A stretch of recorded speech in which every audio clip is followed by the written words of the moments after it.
Assalamualaikum warahmatullahi wabarakatuh. Nama saya Iqbal Husaini. Biasa teman-teman memanggil saya Rembo. Saya seperti orang yang sebagian besar yang lain. Setiap orang punya masa lalu. Mungkin masa lalu saya, kalau saya rasakan sendiri itu begitu berat. Karena masa lalu itu sering menghampiri saya. Kadang-kadang mimpi buruk itu hadir, membawa mimpi yang lama yang pernah saya alami.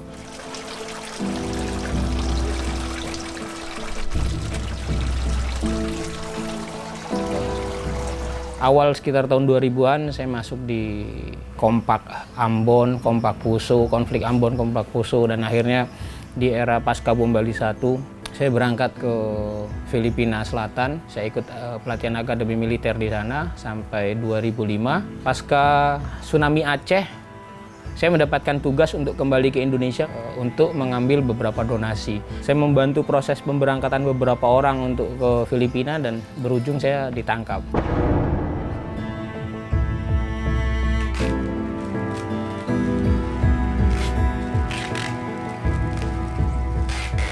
Pertama kali suami ditangkap, ya ada rasa kaget, marah, kecewa, itu ada, ya manusiawi.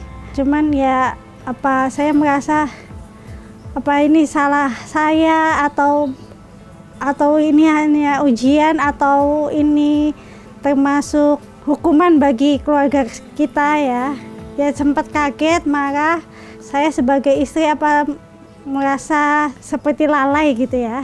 Dalam proses perjalanan hukuman yang saya alami, hukuman yang pertama kasus terorisme tahun 2005 sampai 2010, banyak hal yang membuat saya itu sebenarnya mempengaruhi hati, atau dalam hal aksi-aksi terorisme yang pernah saya lakukan di belakang ataupun dari rekan-rekan saya di kelompok-kelompok yang lain, saya melihat ketidaksesuaian dengan syar'i ataupun ketidaksesuaian dengan sunnah yang harus dilakukan oleh umat Islam. Kenapa Indonesia yang notabene-nya tidak ada konflik secara horizontal ataupun konflik yang menimbulkan permusuhan yang secara yuridis bertentangan secara akidah, kita justru melakukan aksi mengatasnamakan agama. Saya tidak melihat dari teman-teman ataupun saya sendiri pada waktu itu, karena saya sebagai seorang junior, kenapa ini justru menjadi pembenaran? Kenapa tidak mencari kebenaran sesungguhnya? Saya melihat banyak hal melakukan aksi yang kami lakukan itu berdasarkan pembenaran, bukan mencari kebenaran. 2010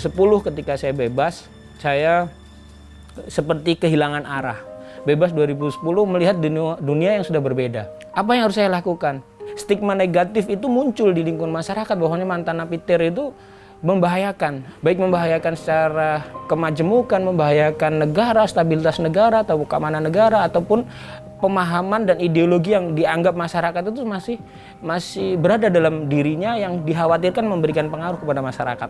Karena lingkungan masyarakat pada waktu memberikan stigma negatif kepada saya juga mencari pekerjaan sulit dengan stigma teroris tersebut. Akhirnya saya terlibat dalam kasus yang lama dan memori lama saya muncul. Saya tidak punya pekerjaan pada waktu itu, akhirnya saya jualan senjata. Saya mengambil beberapa senjata dari luar, baik dari dalam negeri atau dari luar negeri, dan saya jual. Akhirnya saya ditangkap kembali 2013. Saya harus menjalani proses hukum yang kedua dengan tuntutan 5 tahun dan saya divonis 3 tahun. Saya hanya bisa berdoa sepanjang malam. Saya doakan suami saya doakan semua untuk kebaikan rumah tangga kami.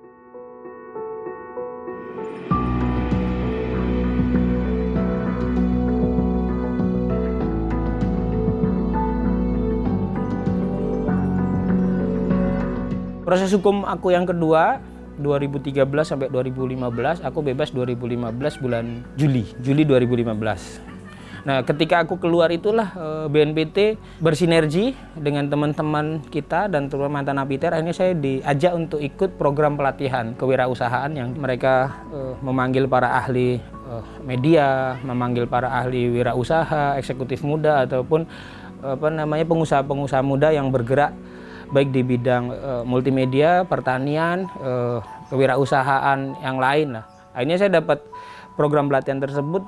Jadi Di era 2015, 2016 sampai 2017 kami mencoba membentuk sebuah yayasan lingkar perdamaian pada waktu itu di Lamongan dan disponsori oleh BNPT. Kenapa kami membutuhkan yayasan? Karena yayasan ini bagi kami adalah sebuah komunitas pihak ketiga supaya mantan-mantan napiter yang notabene sudah reintegrasi dari program deradikalisasi yang dilaksanakan oleh BNPT itu bisa mewarnai dan menampung bagi mereka yang notabene baik kombatan ataupun rekan-rekan yang masih di dalam atau yang sudah kembali. Jadi kami rangkul. Akan tetapi ada sebuah perkara yang saya alami ketika saya mencoba reintegrasi, saya mencoba menjalankan menjadi agen perdamaian bersama rekan-rekan di Yayasan Lingkar Perdamaian. Musibah yang terjadi kepada saya yang akhirnya saya dalam proses hukum. Kenapa demikian? Karena saya mencoba merangkul semua rekan-rekan yang mantan napiter ataupun kombatan yang baik di dalam apa yang sudah dalam untuk reintegrasi dan menerima bahwasanya negara Indonesia ini adalah negara yang harus kita ikuti dan aturan yang ada harus kita jalankan, bukan negara yang harus kita perangi secara ideologi dan keyakinan kita. Jadi apa yang kami lakukan bersama rekan-rekan lain menimbulkan imbas balik kepada diriku dan aku mendapatkan ancaman untuk dibunuh. Akhirnya karena saya meyakini ancaman itu real, akhirnya aku mencari rekan-rekan lama untuk mengambil senjata api dan untuk sebagai protek diriku. Dan ternyata proses yang ketiga di era tahun 2016 sampai 2017 itu saya memiliki senjata api untuk protek diriku itu sebenarnya salah, tetapi mau nggak mau harus saya lakukan. Dan akhirnya di Desember 2017 ada beberapa pihak kepolisian datang ke rumah menanyakan ke aku terkait dengan senjata yang aku miliki dan aku serahkan dan aku diproses hukum 1 tahun.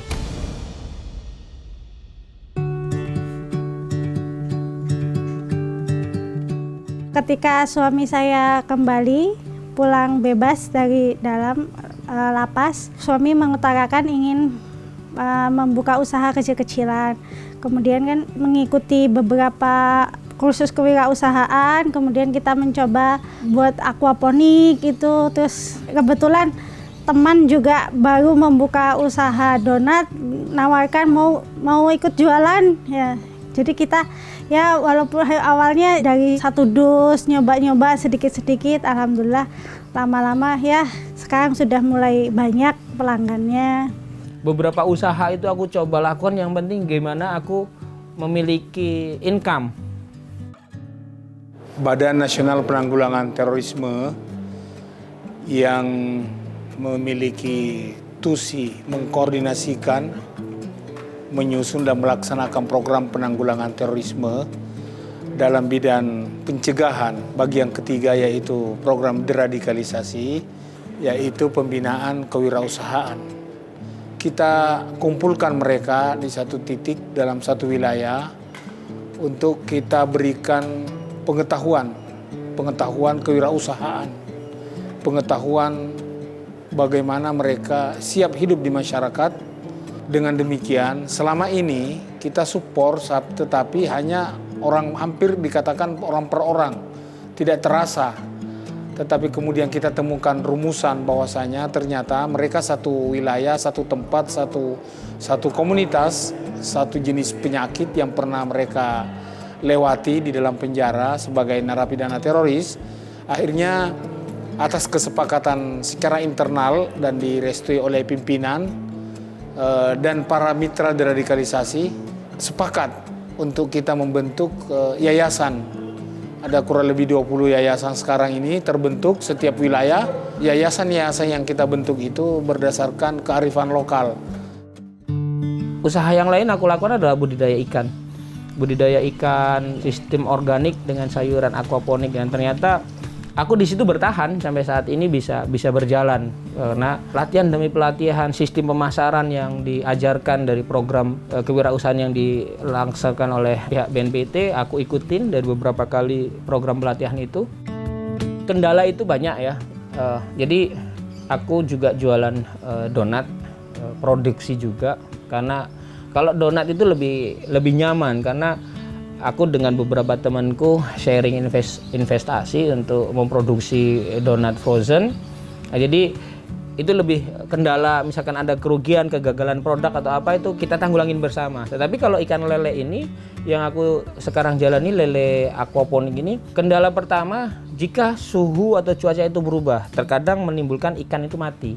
Nah, ketika ikan itu mati, kita harus memiliki sikap cepat bagaimana menangani supaya tidak mati lebih banyak. Ketika ada ikan yang mati, itulah menimbulkan kerugian. Kedua, mungkin sistem pemasaran.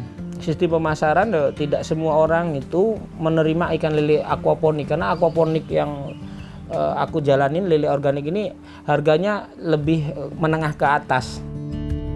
Saya sebagai istri ya mendukung semua keinginan suami untuk berwirausaha. Ya, kita memulai semua dari awal. Karena seperti itu kan musibah, jadi kita mulai dari awal, kita berwirausaha kecil-kecilan. Semoga kedepannya akan lebih baik. Mimpi buruk itu aku rasakan itu bertahun-tahun. Karena apa ya? Ketika aku mencoba keluar dari pola pikir dan komunitas ini, aku mendapatkan 2 tantangan. Satu, teman-teman yang dulu sama-sama aku itu ternyata justru memusuhi balik. Yang dulunya aku jadi seniornya, justru mereka memusuhi saya.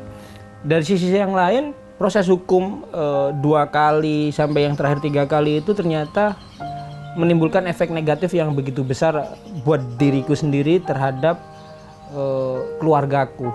Keluargaku itu sampai seolah-olah itu menganggap aku orang yang tidak berguna. Hanya ibuku aja yang menerima aku sebagai seorang anak bungsu gitu. Kakak-kakakku yang lain tuh ada seperti perasaan malu, kecewa, dan tidak merasa seperti keluarga yang lain. Dalam konsep yang lain, wah keluarga yang baik-baik. Tapi ternyata keluargaku itu mendapatkan sudut pandang yang negatif juga, bahwasanya adiknya yang paling bungsu justru menjadi aksi atau pelaku aksi teror gitu loh, sampai 3 kali lagi. Jadi ada sesuatu yang membuat aku berpikir bahwasanya keluarga itu memang sesuatu yang sangat berharga bagi aku. Jadi ibuku itu sangat-sangat memotivasi aku, kalau kamu mau menjadi baik ya tinggalkan duniamu yang buruk.